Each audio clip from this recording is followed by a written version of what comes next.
O jogo do dinheiro.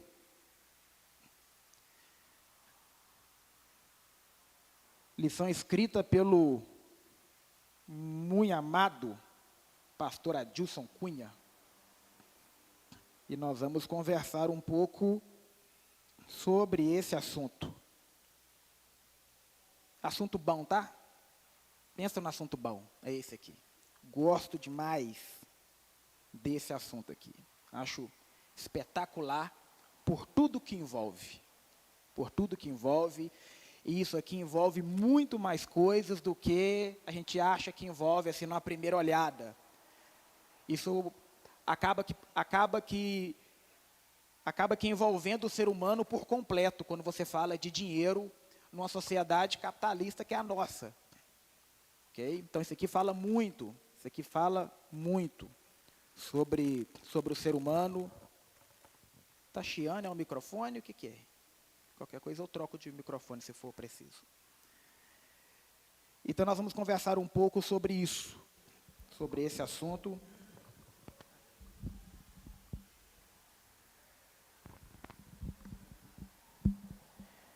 Que eu acredito que vai nos abençoar. Esse assunto é um assunto que deveria nos interessar mais. Falar sobre dinheiro. Existe um termo que os coaches vão usar, que se chama crenças. E aí os coaches vão trabalhar com crenças limitantes e crenças fortalecedoras. Certo é que nós somos repletos de crenças limitantes quando se fala de alguns assuntos, e quando se fala de dinheiro,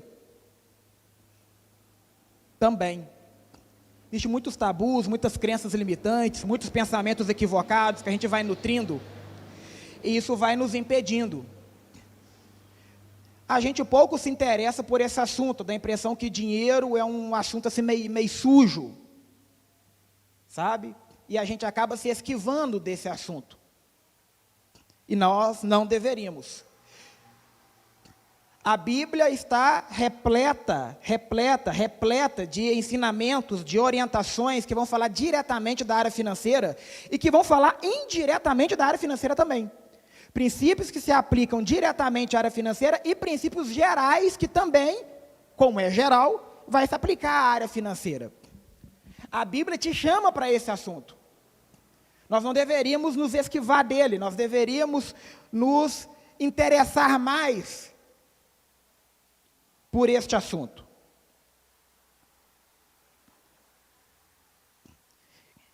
Deus, além de te chamar para esse assunto, Deus, para o seu relacionamento com Ele, Deus chama o seu bolso para esse relacionamento. Deus, Ele chama a sua carteira para esse relacionamento. Eu sei que dá uma fisgadinha assim, mas chama.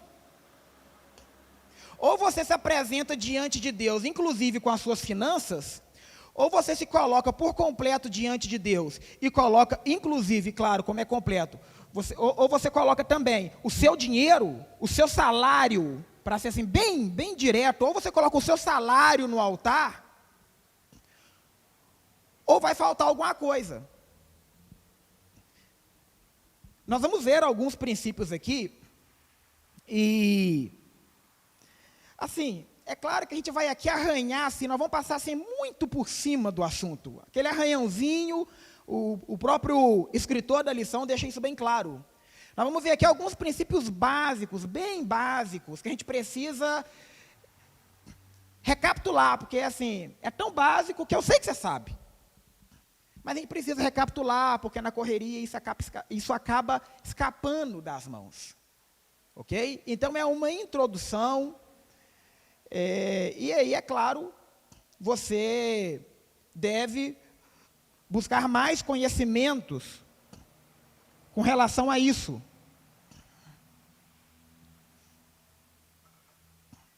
Você já leu algum livro sobre finanças? Você já leu algum livro? Para alguns aqui, se eu perguntar se já leu algum livro, a resposta já vai ser não. Né? Você já leu algum livro, qualquer, revista em quadrinho? Não li. Para os que têm hábito de ler, você já leu algum livro que fala sobre dinheiro? Se não, você pode ver por sua vida mesmo que você não se interessa por esse assunto. Falar um livro que fala sobre dinheiro. Alguns clássicos. Quem pensa enriquece, de Napoleão Hill. Pai Rico, Pai Pobre, de Roberto Chiniachini, se eu não me engano, é japonês, é um negócio assim. O Roberto eu sei que é. Fator de enriquecimento do Master Coach Paulo Vieira. O que você já leu? O que você já procurou sobre esse assunto? Não estou falando de investimento em bolsas de ações, não estou falando desse nível, Bitcoin, não estou falando disso não. Estou falando de princípios básicos. O que você já leu sobre isso? A gente espera um anjo descer e colocar um dinheiro na conta, a gente espera alguma coisa nesse sentido. E aí a gente acaba não entendendo por que a gente está tão travado, ou por que a gente caminha tão atrás. Então, nós deveríamos nos interessar mais por esse assunto, e quando eu digo nos interessar mais por esse assunto, eu estou falando de fato, procurar ajuda, procurar aconselhamento, procurar mentoria, ler os livros que estão aí à disposição, livros muito baratos. Esses livros que eu falei aqui, eu estou falando de livros de menos de R$50, menos de R$40, menos de R$30, que está ao seu alcance, Um lanche que você deixar de fazer ali, uma pizza que você deixar de comer, você já tem um livro na sua mão que vai te esclarecer muita coisa, mas muita coisa mesmo, que vai ampliar muito o seu conhecimento.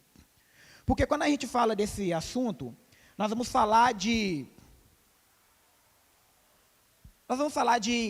parte intelectual, o quanto você sabe, quanto a sua mente entende do assunto. Nós vamos falar de parte intelectual.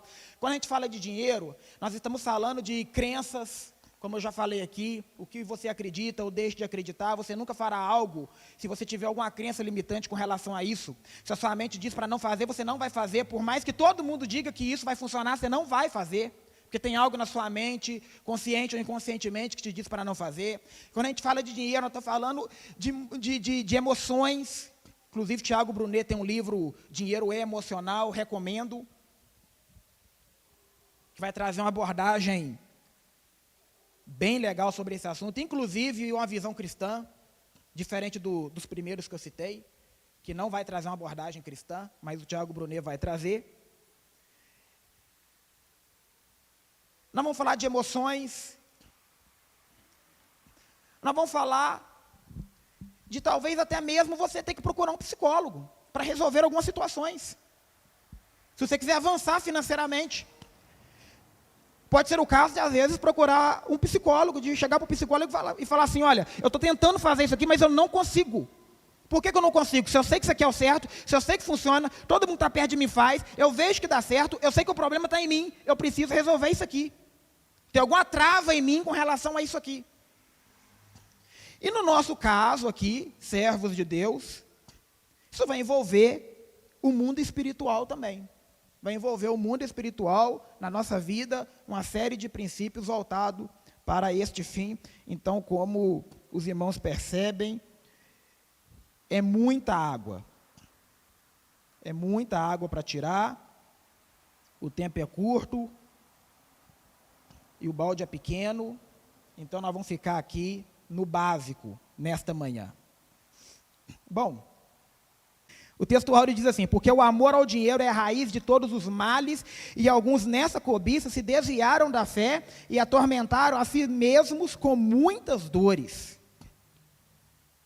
Primeira carta de Paulo a Timóteo, capítulo 6, versículo 10. A aplicação vai dizer assim: a verdadeira prosperidade fundamenta-se, antes de tudo, na providência de Deus, pois Ele capacita-nos a obter a necessária provisão para a nossa vida.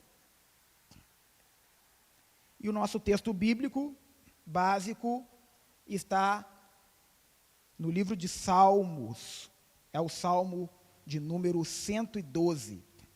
Acompanha na revista aí, diz assim: Aleluia!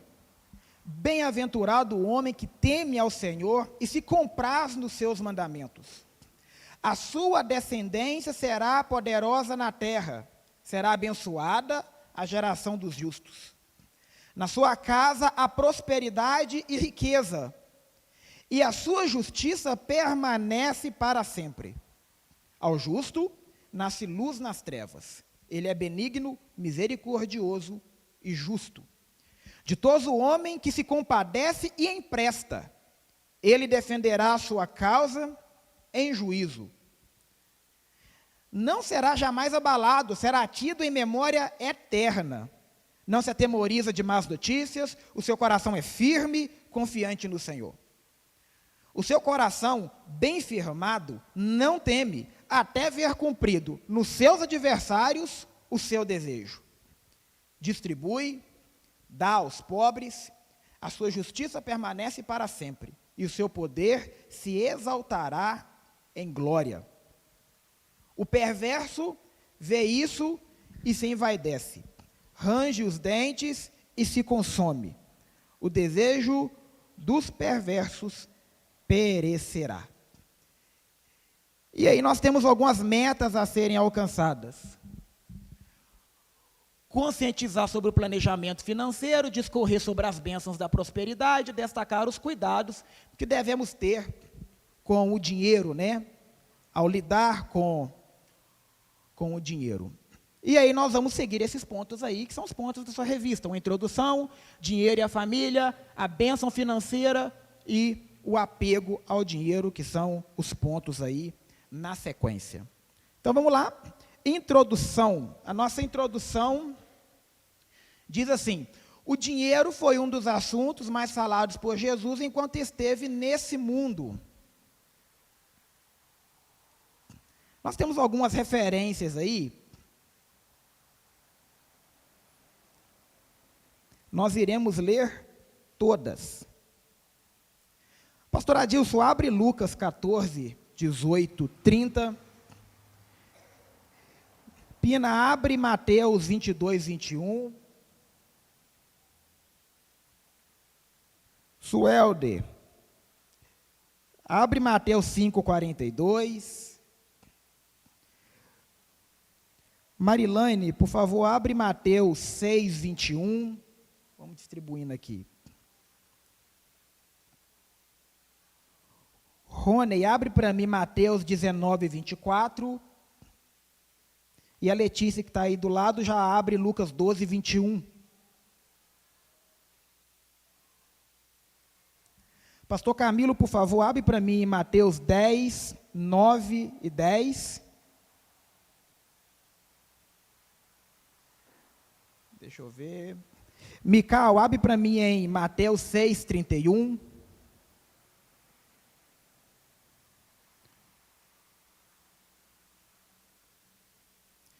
Jean, abre para mim em Lucas 16, versículos 10 e 11. E o Marquinhos vai me ajudar levando o microfone nessa galera toda aí que vai ler. Quem abriu Lucas 14, 18, 30? Pode ler. 28 a 30. Pois qual de vocês, pretendendo construir uma torre, não se assenta primeiro para calcular a despesa e verificar se tem os meios para construir? Para não acontecer que, tendo lançado os alicerces e não podendo terminar a construção, todos os que virem zombem dele, dizendo: este homem começou a construir e não pode acabar. Olha que ensinamento espetacular para a nossa vida financeira, né? Ah, vou comprar algo, vou dividir em 1.342 vezes. Você sentou, verificou, 1.342 vezes não parece muito tempo não. Se acontecer algum imprevisto no meio do caminho, como é que você vai fazer? Qual que é o plano B? Qual que é o escape? Será que talvez não precisa até de um plano C, se a coisa sair muito do controle? Jesus está falando de planejamento. Mateus 22, 21. É a parte B só, né? Parte B. Dai, pois, a César o que é de César e a Deus o que é de Deus. Amém. Então não tem confusão, né? Então Jesus deixa bem claro que é plenamente possível as duas coisas caminharem junto, a nossa vida aqui na terra, a nossa vida material, com os governos, em sociedade, e a nossa comunhão com Ele, tá tudo ok, né? Tem como andarmos com as duas situações aí. Mateus 5,42. Quem que abriu Mateus 5,42?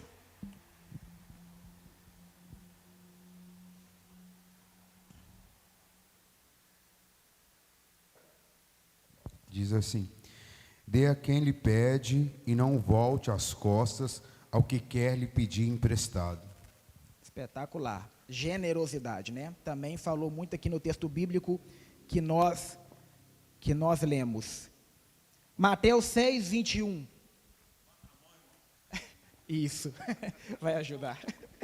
6, 21. Pois onde estiver o vosso tesouro, aí também estará o vosso coração.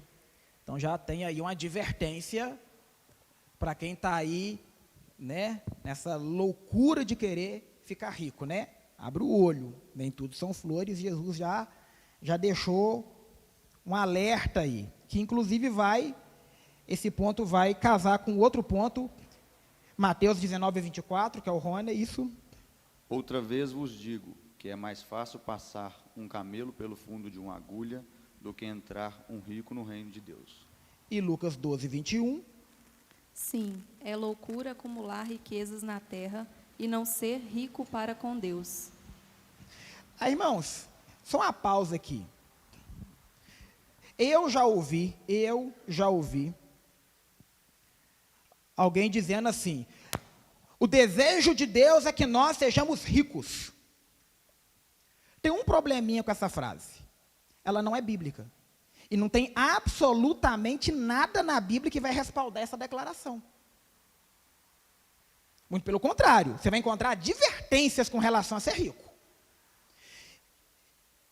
E quando Jesus diz que é mais fácil passar um camelo pelo buraco de uma agulha do que um rico entrar no céu, presta atenção que, ao contrário do que alguns teólogos vão dizer, essa agulha aqui não são buracos que haviam nos muros, não. A agulha aqui é a agulha mesmo. A agulha aqui é a agulha mesmo, a agulha de costurar. Você percebe isso, primeiro pelos originais, claro, quem estuda os originais, mas você percebe isso até pelo espanto dos discípulos. Porque os discípulos vão perguntar para Jesus assim: uai, mas peraí, então quem é que pode ser salvo? Aí Jesus vai dizer assim: olha, para o homem é impossível, mas para Deus tudo é possível. Jesus está deixando claro que a única chance, Jesus que está dizendo, irmãos, a única chance que o rico tem de entrar no céu é um verdadeiro milagre, uma intervenção da parte de Deus, se não esquece. É Jesus que está dizendo. Então abre o olho. Quanto mais recursos, quanto mais riquezas, mais na presença de Deus você precisa estar. Porque o seu coração é enganoso e a chance de você se perder nisso aí, ela é altíssima. Altíssimo. O problema aqui, irmão, não é com a riqueza. É porque Jesus está trazendo aqui o entendimento do que é o coração do homem. A facilidade que o coração do homem tem de se perder, quando começa a lidar com muito dinheiro, com muitas possibilidades, com muita condição.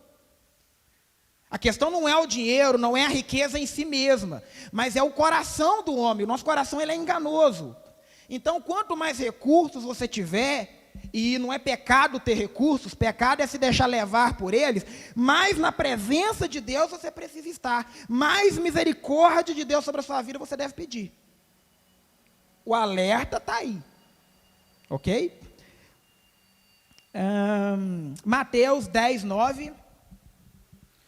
Não vos provereis de ouro, nem de prata, nem de cobre nos vossos cintos, nem de alforje para o caminho, nem de 2 túnicas, nem de sandálias, nem de bordão, porque digno é o trabalhador do seu alimento.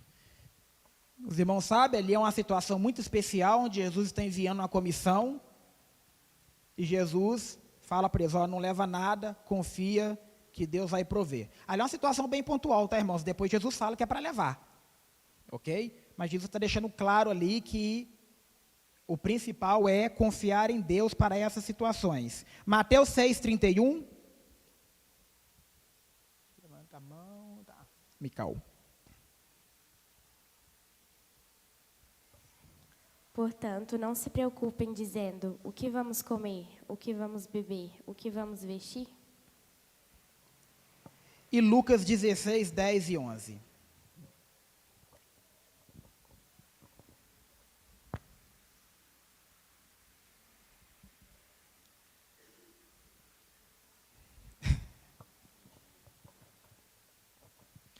Quem é fiel no pouco também é fiel no muito, e quem é desonesto no pouco também é desonesto no muito.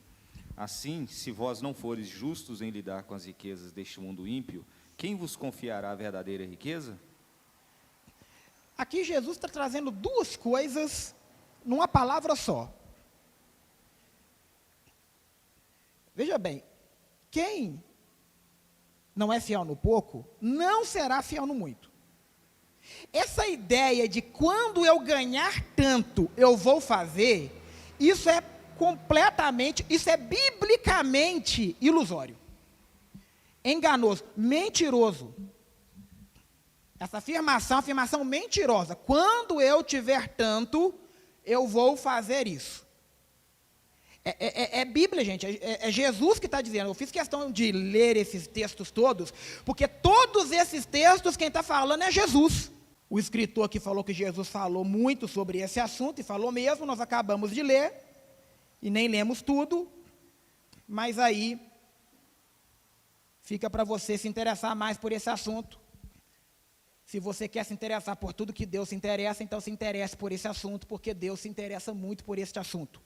E quer te usar muito neste assunto. Ok? No primeiro ponto da revista, vai falar sobre o dinheiro e a família. Eu vou mudar aqui, né, mas não dá para ler, mas vamos seguir o protocolo. Primeiro ponto, dinheiro e a família, vai dizer assim, a mordomia das finanças é uma atribuição de todos os membros da família. Essa responsabilidade não pode ficar nas mãos de um só. Essa responsabilidade não pode ficar nas mãos de uma pessoa só, seja o marido, seja a esposa, seja os filhos, não importa, é uma atribuição de todos.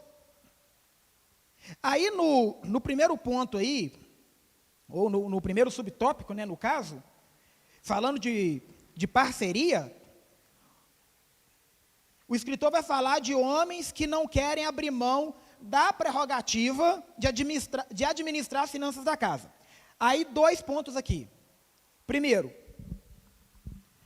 a parte masculina, o homem, como cabeça da casa, ele tem a prerrogativa de administrar as finanças do lar.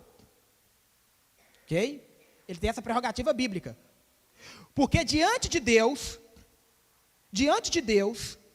qualquer coisa que acontecer com a família do dito cujo, será cobrado do dito cujo. Uma família que se perde, Deus não vai tratar com a esposa, Deus vai tratar com o marido, quando a família se perde.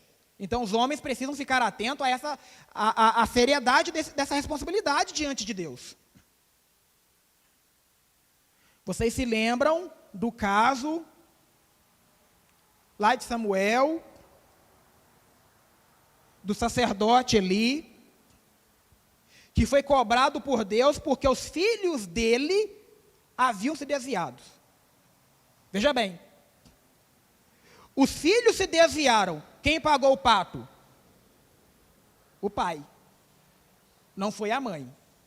Deus sequer cita o nome da mãe dos meninos na passagem, na sua fala. Deus trata com Eli.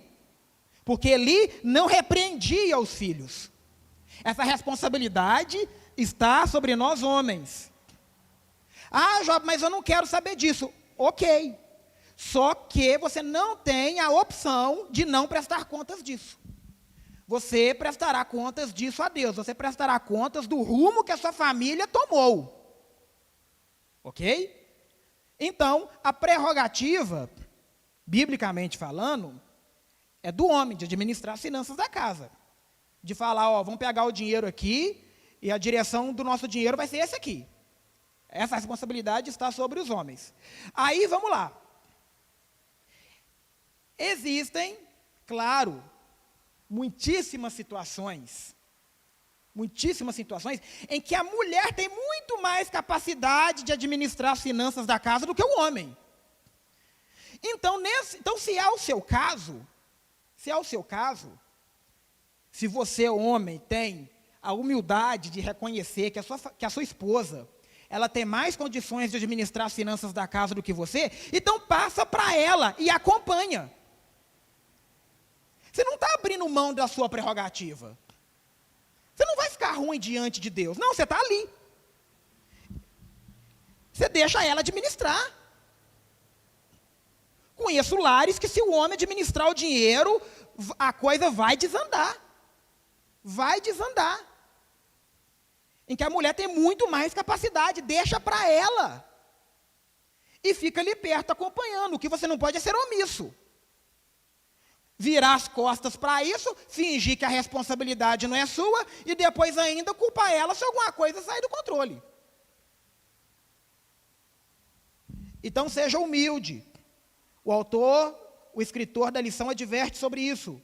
Muitos homens têm dificuldade de entender isso, pois não querem abrir mão dessa prerrogativa.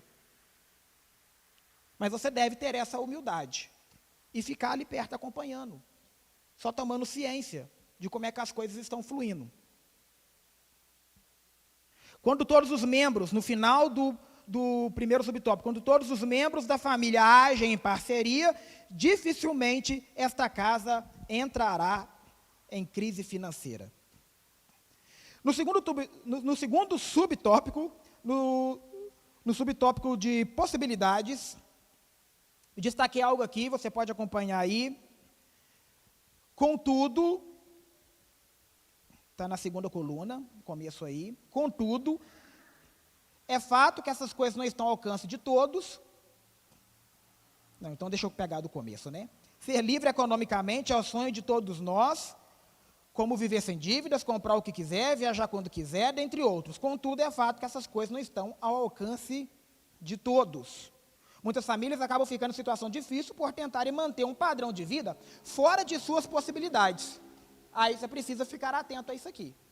Aqui nós estamos falando de uma parte emocional da coisa.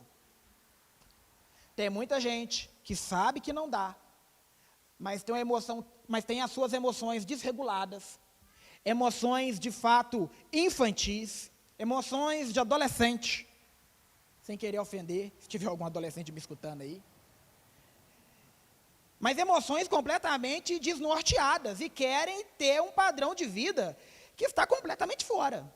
E aí compromete toda a paz da família, em busca de um sonho, em busca de algo que não é para o momento. E você deve trabalhar para que o momento chegue. Mas antes de tudo, entender se o momento é este, se o momento não é este. Então você precisa ter esse controle aí. E aí o escritor vai falar que é importante que se faça um controle do orçamento familiar. Orçamento familiar. Vou voltar nesse assunto daqui a pouco. No subtópico 3 vai dizer sobre as prioridades, a definição de prioridades financeiras é importante para evitar o endividamento. Então aqui muito simples, né? O que é mais importante precisa vir primeiro e ponto. É óbvio isso que eu estou falando aqui, mas é incrível como é que o óbvio precisa ser falado. É incrível como é que o óbvio precisa ser dito. Porque é muita gente que falha nisso aqui. Eu escuto algumas histórias que eu falo, meu pai, tem misericórdia. Eu pergunto para a pessoa, se você tinha ciência, Se você sabia que o mais importante era investir no A, por que você foi no B?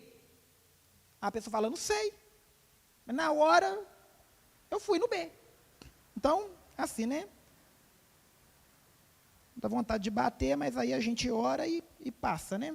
Falei, tá, meu filho, tá, beleza, então. Então, é colheita, né? Vai ficar plantando isso aí, vai colher dívida, vai colher falta de paz, vai colher uma série de coisas aí que eu sei que você não quer colher, mas vai, porque é o que você está plantando. Mais embaixo vai dizer aí assim, ó, estipular prioridades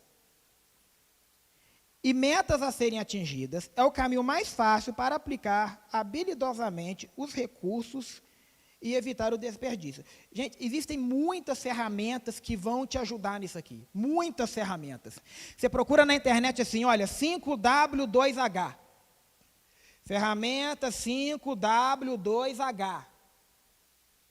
Vai te ajudar na estipulação de prioridades. Essa ferramenta, extremamente simples, está lá na internet, o exemplo, não precisa de montar nada, é só imprimir, tem lá na internet como é que se usa ela, que não é o assunto da lição aqui, então não vou entrar nisso, mas está lá, 5W2H, baixa e usa, defina as prioridades com sabedoria, faça um orçamento, faça um planejamento.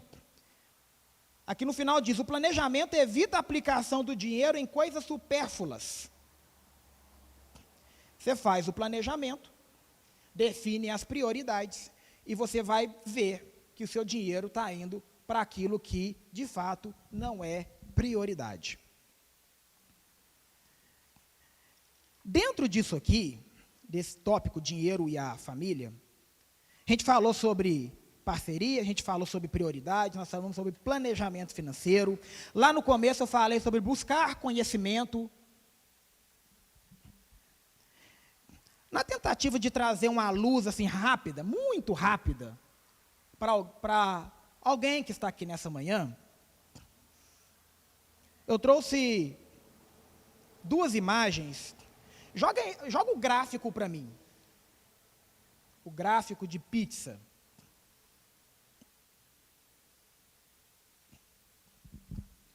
Se você lesse livros que falam sobre finanças, você teria encontrado esse gráfico aí. Esse gráfico, ele te dá uma excelente forma de dividir os gastos que você tem durante o mês.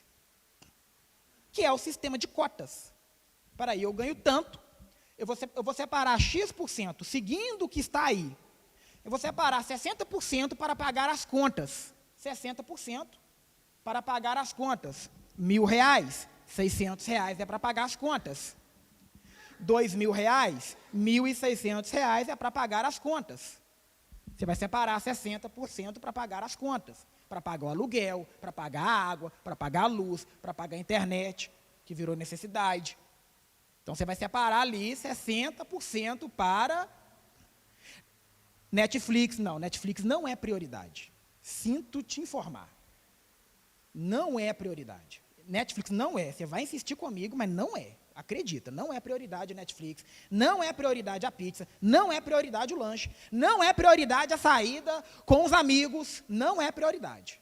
Aí você precisa entender isso aí. Aí você precisa ter uma noção muito boa do que é, de fato, prioridade, do que é necessário. 60% vai estar aí. Aí você vai separar 10% para poupar para algum sonho que você quer realizar. Você vai separar 10% para doar. Aqui é que eu acho mais espetacular do gráfico. Você vai separar 10% para doar. Você tem força para isso?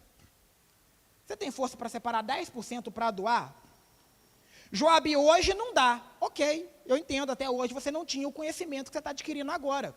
Mas você pode, a partir de agora, trabalhar para atingir esse objetivo. Vou separar 10% aqui para doar. E aqui não é, o dízimo entra lá no 60%, tá, gente? Esse 10% que você vai doar aqui é fora o dízimo. Porque o dízimo é o básico, né, gente? É o básico do básico do básico. É para não ganhar parabéns o tal do dízimo.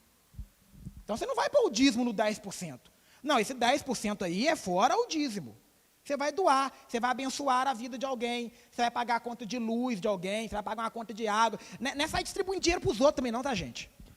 Você está distribuindo dinheiro. Não, não é isso. Eu estou falando de você separar 10% para socorrer alguém. E você tem certeza que esses 10% não vai interferir no seu planejamento, porque você tem um planejamento e as prioridades já estão nos 60%. Esses 10% é para isso mesmo, é para doar, é para abençoar alguém, é para socorrer alguém, é para comprar um remédio para alguém, alguma coisa, mas você vai... Todo mês, você vai receber, não, peraí, 10% isso aqui eu vou procurar alguém para eu abençoar. Eu sei que dá uma fisgadinha assim, sabe? Eu sei que dá uma fisgadinha assim no coração. 5% você vai abundar com esse dinheiro, fazer o que quiser, pôr fogo se você quiser, pegar a nota e pôr fogo, vai abundar com esse dinheiro. Com mais 5% você vai se pagar. Com 10% você vai investir para ser rico. Olha que expressão extraordinária. Investir para ser rico, olha que espetacular. Você vai separar 10% para investir para ser rico. Aqui, é claro que esse investir para ser rico não é... Aí você entende do jeito que você quiser, né? Eu entendo que não é, sei lá, se tornar um multimilionário. Não é isso, não. Investir para ser rico é você investir para mudar de patamar, sabe assim, caminhar, andar para frente. Deixa eu andar para frente aqui. Hein? Você vai investir para isso. Você vai fazer um investimento. 10% e você sabe que esses 10% não comprometem o orçamento familiar, porque está tudo incluído aí, ó, as contas já estão pagas. Lá nos 60%, as contas já está tudo pago. Talvez para a situação financeira que você está vivendo hoje, é impossível seguir esse gráfico aí. Ok. Você não tinha o conhecimento que agora você está adquirindo. Agora, a partir de agora, comece a trabalhar para chegar nisso aí. O que você não pode é adquirir o conhecimento, cruzar os braços e daqui 10 anos continuar reclamando da vida, que Deus não provê, que Deus não abençoa, que esse negócio de dizimar não resolve nada, que você não vê a sua vida caminhando, mas é lógico, Não adianta pôr dinheiro em bolsa furada, não, Você tem que ter planejamento, você tem que saber como é que você vai organizar a sua vida. E aí, como a gente não estuda finanças, a gente fica achando que esse negócio de investir é só para rico. Não, investe quem é rico. E rico investe, pobre não investe, pobre investir. Olha que doideira é essa, pobre não investe. Aí eu trouxe uma segunda imagem, pode jogar outra imagem que eu coloquei aí, só para os irmãos terem um pouco de mais clareza. Aí distorceu, né? Eu também esqueci desse detalhe. Olha só, esse aí é o site do Tesouro Direto. Você sabe quanto que é um título do Tesouro Direto? Um título é R$ 37,50. Um título do Tesouro Direto. R$ 37,50. O lanche que você faz na sua família passa disso. Aí você está aí achando que é só para rico, só para rico, só para rico, só para rico. R$ 37,50. Aí você pode investir. Existem vários títulos, várias modalidades, várias possibilidades. Estou falando aqui de algo que não estou falando de nada complicado, não estou falando de bolsa de ações, criptomoeda, não estou falando de nada disso aqui, não. Eu estou falando de uma conta que você vai pôr um dinheiro lá todo mês, é isso. Só que é uma conta especial que vai te render. Olha esse planejamento aí. A galera que teve menino aí recentemente, ou que vai ter daqui a pouco, que é o meu caso. Dias atrás até conversei com a minha esposa sobre isso. Olha isso aí. Se você entra com R$100, se você entra com R$100 e todo mês, religiosamente, põe lá mais 100, todo mês, você vai pôr R$100, todo mês, R$100. Presta atenção, 10% de um salário mínimo, quanto que é? 1.212, se eu não me engano. Ok, é por aí. 10% vai dar o salário é 1.212, então vai dar 121. Então, eu estou falando de menos de 10% que a gente viu lá no gráfico lá. Estou falando de menos de 10%. Você vai pôr lá R$100 todo mês. R$100 todo mês, R$100 todo mês. Eu sei que eu estou falando para a gente aqui, gente, que isso aqui não é nada, sem conto. Isso aqui não é nada. Isso aqui é, sei lá, você dá para os outros assim na rua assim, eu sei. R$100 todo mês, R$100. Daqui 18 anos, 2040.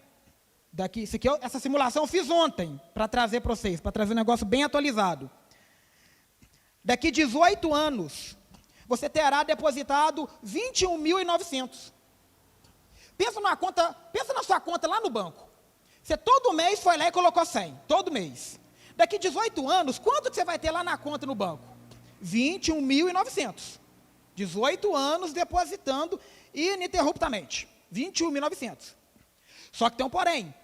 Daqui 18 anos, você não compra com R$100 o que você compra com R$100 hoje. O dinheiro perde poder de compra. Então, você não investiu, você perdeu. Se você põe lá na sua conta corrente, daqui 18 anos você perdeu o dinheiro. Você acha que ganhou, você perdeu. Porque você vai sacar 21.900, mas o dinheiro vai desvalorizando. Ok?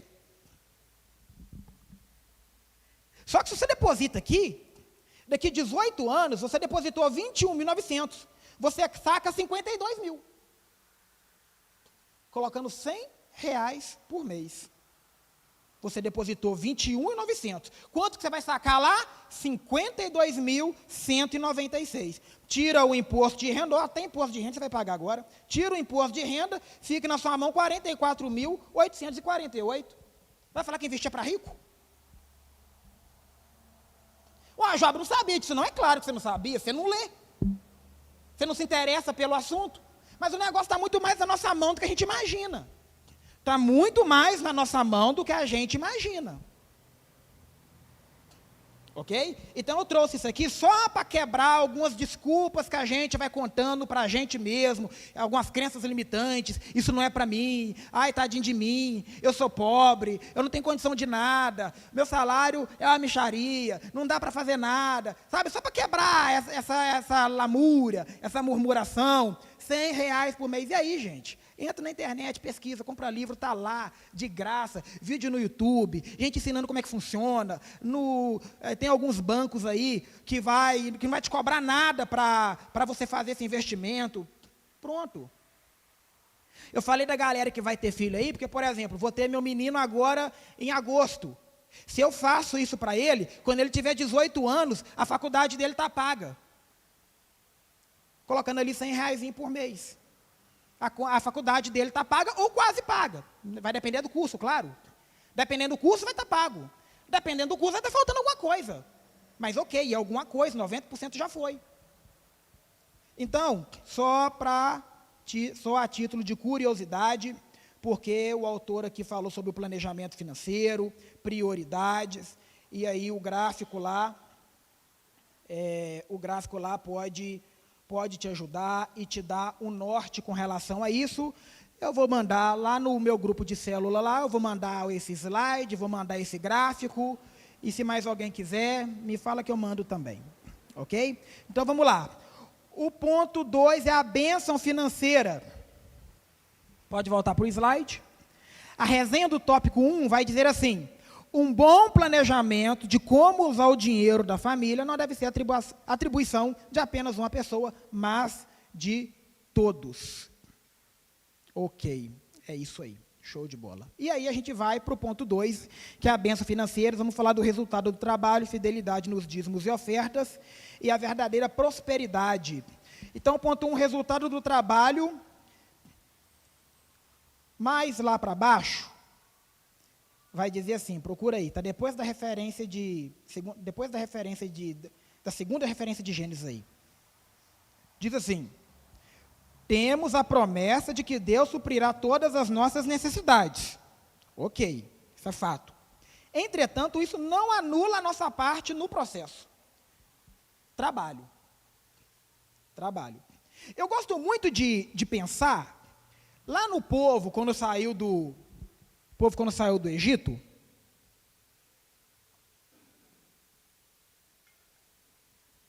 os irmãos sabem, Deus mandava um maná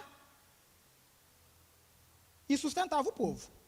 O povo acordava, há um pão aqui.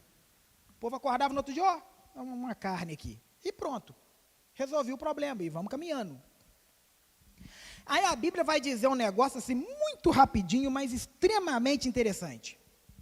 Quando o povo entra na terra prometida, a Bíblia vai dizer assim: e quando entraram na terra prometida, o maná cessou. É isso que vai dizer lá em Josué. Olha que, eu acho isso muito interessante, porque Deus sustenta o povo, vai sustentando maná, maná, maná, maná, maná, maná. Eles entraram na terra prometida, o maná cessou. O que Deus estava dizendo para o povo ali? Agora você pode trabalhar. Lá você não podia, eu entendia. Lá, por que eu provi lá, sem você fazer nada? Porque eu entendi a sua situação. Eu entendi que você não podia. Não dava, vai no deserto, você vai plantar o quê? Vai colher o quê? Não dava. E mesmo assim, vocês estavam lá de passagem, então não adiantava nenhum planejamento. Mas agora você pode trabalhar. Agora, entendeu? Agora você pode ir lá e tirar a enxadinha, que está lá há 40 anos abandonada. Agora você pode pegar lá a foice, que está lá guardadinha há 40 anos, já pode amolar de novo e bora. Vamos trabalhar. Vamos agitar isso aí. Agora sim, agora é com vocês. Então é isso que o escritor está dizendo. Deus, ele vai suprir as nossas necessidades, claro. Mas aquilo que cabe a você, é você que precisa fazer. Deus não vai fazer. Você precisa trabalhar. Trabalhar. Você precisa trabalhar, fazer alguma coisa, agitar, parar com esse corpo mole, acordar cedo, entendeu? Fazer umas horas extras lá no serviço. Para com esse negócio de falta 5 minutos para 6, deixa eu já começar a arrumar minhas coisas, e quando crava 6 horas, o dito cu já está lá no portão da empresa. Para com isso. Não, agita, trabalha com alegria, trabalha com gosto. Estou falando de você virar um escravo do seu patrão, não. Estou falando de você botar o pau para quebrar. Estou falando do seu olhar, você ser exemplo lá. Eu lembro de algo que uma das minhas professoras falou na faculdade. Ela falou de um parente dela. Esse parente dela, que eu não lembro aqui o grau de parentesco. Mas esse parente dela falou para ela assim: ô fulana, entrou um japonês aqui na empresa, mas ele está arrebentando com todo mundo. Uai, por quê? Não, porque aqui é assim. A gente chega 8 horas no serviço, aí nós vamos tomar um café, aí nós trocamos uma ideia ali na hora do café, nós conversamos um bocado. Ele faz tudo isso antes das 8. Quando dá 8 horas, ele já está no computador dele metendo a ripa. E aí, o que acontece? Quando já dá assim umas 5h30, a gente já começa a desacelerar, né? Porque 6 horas já tem que estar lá na rua. Então a gente já vai desacelerando, nós já vamos finalizando algumas coisas aqui, dependendo se o telefone tocar, dependendo do horário, nós já não atende, alguma coisa do tipo. E o dito cujo trabalha para valer até cravar 6 horas. Depois das 6 é que ele vai organizar as coisas para ir embora. Ele está arrebentando com a gente. Porque o patrão está vendo e está olhando para nós e falou assim: não, eu quero é esse aqui.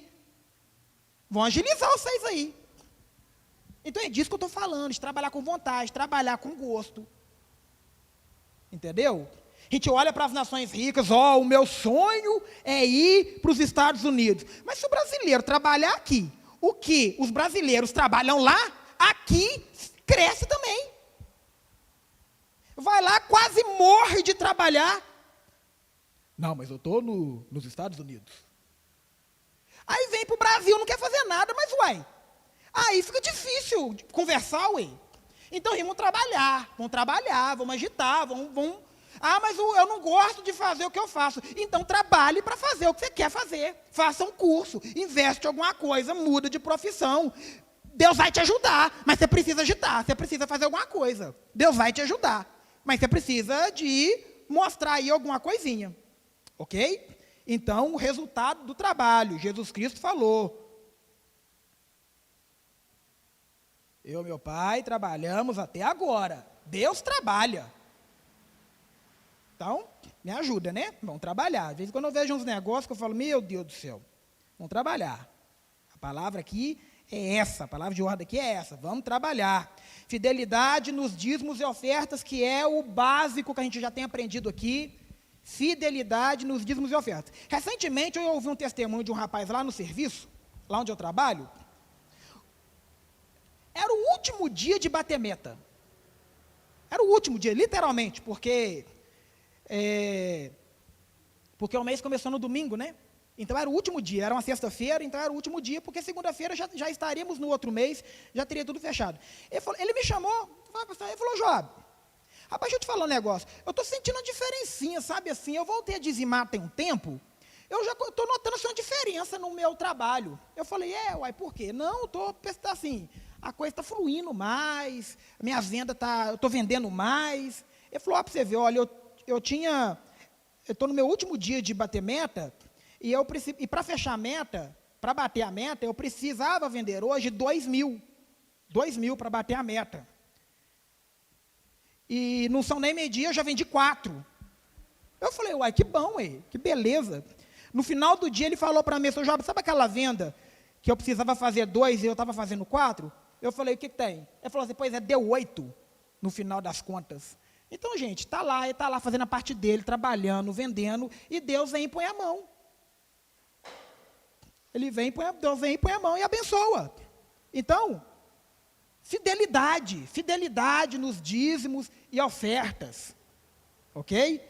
Muito bom isso aqui ter vindo, muito bom esse segundo ponto ter vindo logo depois de quando a gente fala de trabalho. Você trabalha, você dizima, e Deus te abençoa, e Deus te prospera.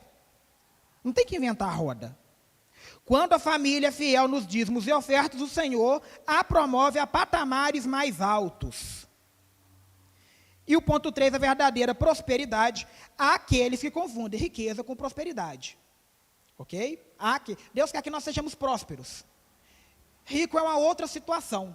Riqueza é uma outra situação, que a Bíblia nem vai falar muito sobre isso, a não ser algumas advertências, porque isso aí já é conosco. Isso aí já é conosco. Agora, a prosperidade é Deus pôr a mão. Tem muita gente aí que tem muito, que recebe muito, que tem muitas posses, mas não é próspero. Tem muita gente aí que não tem tantas posses assim e é muito próspero. Ok? Então, não vamos confundir essas duas palavras de prosperidade com riqueza. Deus, ele vai nos abençoar e vai nos dar prosperidade, vai guardar você, vai guardar sua família de acidentes, vai guardar de doenças, vai guardar de imprevistos, vai gravar de uma série de coisas aí, e você vai prosperar, se você seguir os princípios, se você seguir o que a Bíblia diz, o que nós estamos estudando. A Bíblia fala muito disso, como a gente já está vendo. Ser próspero, no final aí do terceiro subtópico, ser próspero é viver bem, com as suas necessidades básicas supridas e de nada ter falta. É andar de cabeça erguida em qualquer lugar que você for. Isso é prosperidade. E aí nós temos aqui o terceiro tópico, que é o apego ao dinheiro, onde nós vamos falar aqui da tentação das riquezas, partilhas de bens e negócios desonestos. No início do terceiro tópico, vai dizer, no final aí do comecinho do terceiro tópico, vai dizer assim, nosso Senhor disse que ninguém pode servir a Deus e a Mamon, que significa o dinheiro. Olha para você ver, no Antigo Testamento, você tem ali vários deuses sendo citados, você tem o nome de vários deuses ali. No Novo Testamento, você tem o nome de um Deus só. Um Deus só você tem no Novo Testamento, Mamon. Isso não é à toa, não. É porque o dinheiro se tornou o Deus moderno. Mamon se tornou o Deus de hoje. Todos os deuses que existem foram substituídos por um só, que é o dinheiro. Aí Jesus vai fazer questão de citar, não se pode servir a Deus e a Mamon. Você precisa escolher. Ok? E aí tem a tentação das riquezas. Na segunda coluna aí da página 21, lá no começo vai dizer assim: Howard disse que os bens são os maiores competidores ao senhorio de Cristo em nossa vida. E de fato o é, né? Porque a gente nunca pode fazer isso ou aquilo para Deus, para a igreja, para alguém, porque sempre a gente tem alguma coisa para comprar, alguma coisa para trocar, alguma coisa para atualizar. A gente sempre tem alguma coisinha para fazer. Ok? Desculpa nunca nos faltou, não é? Então, cuidado com a tentação das riquezas. De novo, o problema não são as riquezas. O problema é o nosso coração que se corrompe com extrema facilidade. E você precisa ficar atento a isso. Ficar atento a isso. Ficar de olho, senão você desanda aí sua vida espiritual todinha. Ok? Partilha de bens, herança. Eu destaquei só o finalzinho aí. Jamais devemos abrir mão da paz, do bom senso e do testemunho cristão. É muito raro uma divisão de bens que não dá um probleminha. Muito raro. Sempre tem um que se sente injustiçado, que eu era que cuidava do papai e da mamãe, e no final das contas eu só fiquei com isso, aquela coisa toda. Larga essa murmuração, essa lamúria de lado, um bocado, essa vitimização, sabe? Porque me prejudicaram, nada na minha vida dá certo, porque há 10 anos atrás os meus irmãos ficaram com tanto da herança, por isso que eles estão bem, eu não, eu estou mal por causa disso. A culpa sempre é de algo ou de alguém, né? Aí eu destaquei aqui Abraão e Ló. A gente precisa de ter esse discernimento que Abraão tinha. Quando Abraão e Ló, não necessariamente eles diretamente, mas a Bíblia vai dizer que os pastores de Abraão contenderam com os pastores de Ló. De modo que não dava mais para os dois caminharem juntos, porque ambos estavam crescendo, prosperando, as riquezas começaram a misturar as ovelhas, na hora de separar dava problema, essa ovelha é minha, não é minha, não é minha, não é minha. Então aí Abraão falou o seguinte: olha, a gente vai precisar de separar, não dá para nós caminhar junto mais não. Aí Abraão, você sabe, Abraão era tio de Ló. Aí Abraão fala assim para Ló: escolhe para onde você quer ir. Olha que tem, isso aqui é espetacular, gente. Isso aqui é espetacular. Porque a prerrogativa era de Abraão. Abraão tinha o direito de falar assim: ó, Ló, nós vamos separar e eu vou por ali. E você não vai, você vai para o outro. Porque Abraão era o tio, a prerrogativa era dele. Só que aí Abraão fala para Ló: escolhe onde é que você quer ir. Vamos acabar com isso. Vamos ficar brigando, não. Nossa amizade vale mais do que isso, nosso amor um pelo outro vale mais do que isso, vale mais do que bem. Escolhe para onde você quer ir. Aí a Bíblia vai dizer que Ló olha para as campinas de Sodoma e falou: é ali. Olha, rebanho, eu vou para as campinas. Ali tem pasto, ali é tranquilo, vou continuar prosperando. Para Abraão sobrou o quê? Para Abraão sobrou o caminho de pedra, o caminho seco. Só que aí que está o espetacular. Porque assim que Ló se afasta, Deus chega. E fala assim: Abraão, dá uma olhadinha.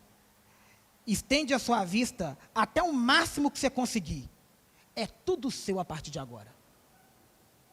Olha que trem extraordinário. Olha que algo fantástico.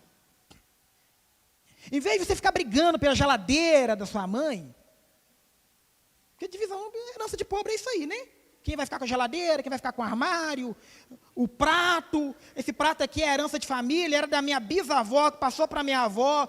O negócio tem 100 anos, o negócio feio, não combina com nada hoje mais. O dito custo está ali, não, esse prato aqui, esse aqui é o prato que mamãe comia, esse aqui é o meu. Não, só abre mão disso. Ainda que a prerrogativa seja sua. Entendeu? Ainda que a prerrogativa seja sua. Deu confusão, abre mão. Faz o que Paulo vai falar lá para os coríntios. Paulo vai falar um negócio que dói, mas dói demais. Paulo vai falar assim, por que vocês não ficam com prejuízo? Fica com prejuízo, gente. Para de gerar escândalo. Para com essa confusão. Gerando divisão por causa de pouca coisa. Confia em Deus. Deus vai te prosperar. Deus vai te abençoar. Sua vida depende de Deus. Não depende de uma meia herança, não. Deus vai te prosperar e você abrindo mão, vai te prosperar muito mais do que já prosperaria se você não tivesse aberto mão disso. Para de brigar por pouca coisa. Sério, até porque, gente, herança, você não trabalhou para ter aquilo. Seu pai e sua mãe trabalhou, você não fez nada por aquilo ali, está vindo de graça e você está brigando por causa de uma meia dúzia de coisa que você não levantou um garfo para ter. Então, para de criar confusão por causa disso, para de abrir mão da sua comunhão com a sua família por causa disso, para com desavença familiar por causa disso, abre mão, e o prejuízo que você tomar, Deus vai te restituir. É assim que funciona, gente. Ou a gente confia em Deus, ou a gente coloca a nossa vida diante de Deus, ou a gente coloca a nossa expectativa em Deus, ou a gente está igual os ímpios. Ué. Deixa quem quiser brigar por herança que brigue. Que brigue. Você vai manter a sua comunhão com Deus, você vai manter a sua comunhão com seus irmãos, você vai manter a sua comunhão com a sua família. Porque você é um crente salvo na presença do Senhor. Aprenda com Abraão. E no terceiro ponto aqui, negócios desonestos. Eu grifei aqui lá no meio aí dessa primeira coluna, Howard disse que aquele que age com desonestidade está roubando a outra pessoa. É claro. Claro, aqui é o óbvio que a gente não gosta de escutar.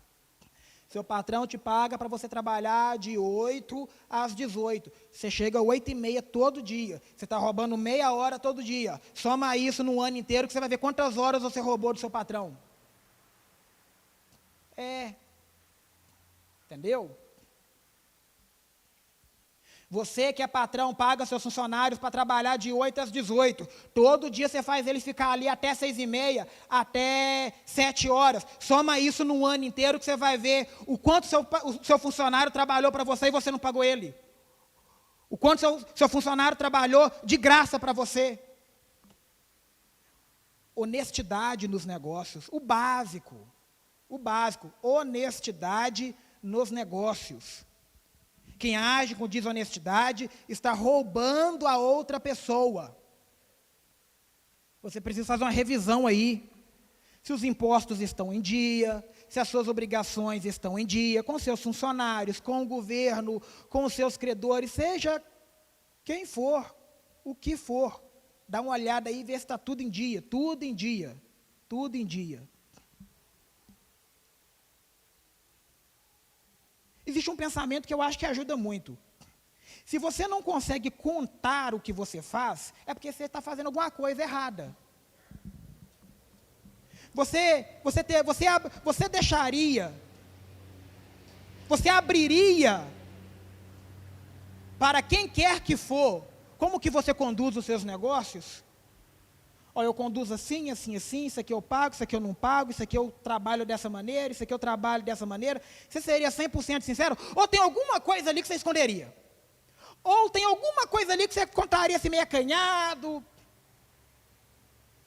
Então isso aí já fala muito. E sempre pedindo direção do Espírito Santo. Até esqueci dos meus slides aqui, vamos caminhar. Aqui. Aí a gente vai para a conclusão.